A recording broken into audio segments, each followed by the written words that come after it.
不过这个地方，因为我们会牵扯到一个东西叫做余弦，所以把余弦公式先写一下。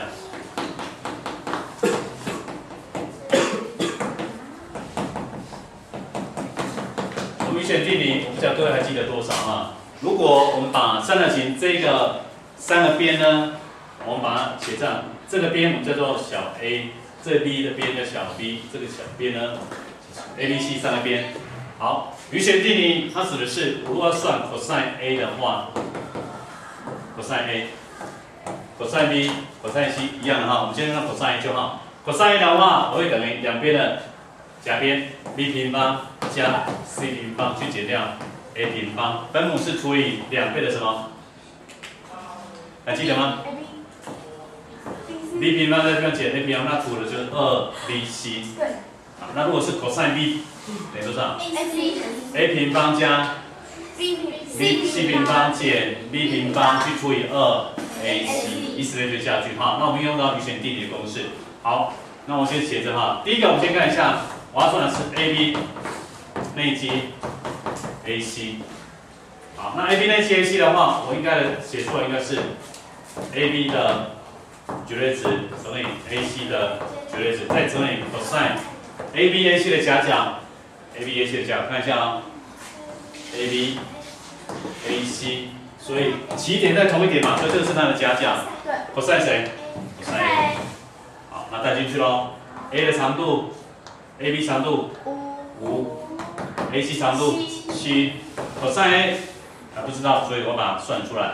cosine A 的话，按照这个公式 ，b 平方7的平方加 c 平方5的平方减 a 平方6平方除以2乘7乘5，这时候5跟7刚怎样消掉，所以最后你得到多少？2分之几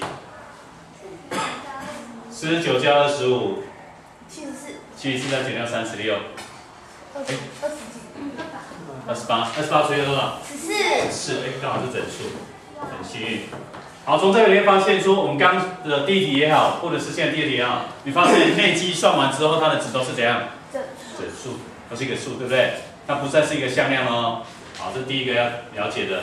好了，第二个，我把2个讲完之后大家知道哈。第二个比较特别，它要算 AB 内积 BC， 我把图形放在这个地方一下啊。AB C， 我要 AB 是这个方向。BC 是这个方向，所以这个夹角是不是它真正的？不是，因为我们要起点跟起点连在一起，所以我要怎么连呢？把 BC 拼上来，还是把 AB 拼下来 ？AB 下去。好，我们 AB 下来，好 AB 下来，到这里来 ，AB， 所以这个夹角是我真正要的 ，AB 要写在这里。好 ，A 拼下来 ，AB 在这里，所以这个夹角是我真正要的。可是这个夹角对角 B 来讲，跟这个角度2个加起来刚好几度角？180。所以我们刚刚算的角 A 是我真正要，可是现在这角 B 不是我真正要，而这个应该是要找180度减掉谁？角 B 嘛。对。所以我的夹角是180减掉角 B。好，那我们又知道 cosine 的180减掉角 B 是等于 cosine 的角 B， 但是要取什么？取负的，因为180。偶数嘛，我们之前讲过管一下公式，偶数去找自近，所以是 cosine 下，但是180减西塔是落在第2，所以要取负的。所以只要说那个角度是钝角的话，我今天取负的角度就好了。所以我如果知道，这是夹角 B， 但是它是钝角，所以去取负号。所以从这个观念里面来讲的话，我今天题目要算的是 AB 内积 BC， 那实际上我就可以写成 AB 向量乘以 BC 向量。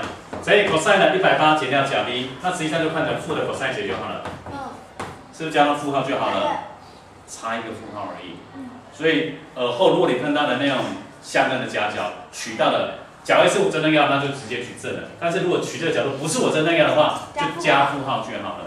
那问题就解决了。好，负号先移到前面来。AB 5乘以 BC 6。乘以 cosine B， 再算一下 cosine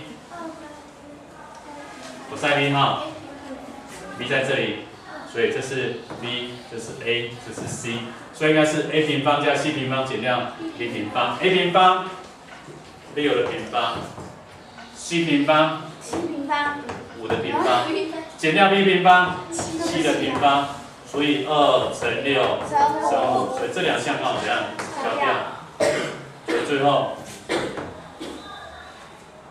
这多少？25加36， 61， 61减4 9，12除以2， 6嘛，所以多少？6，对吧？把值算出来，了解哈？你把它抄一下，然后等一下写一个很快的公式，你就不用背了。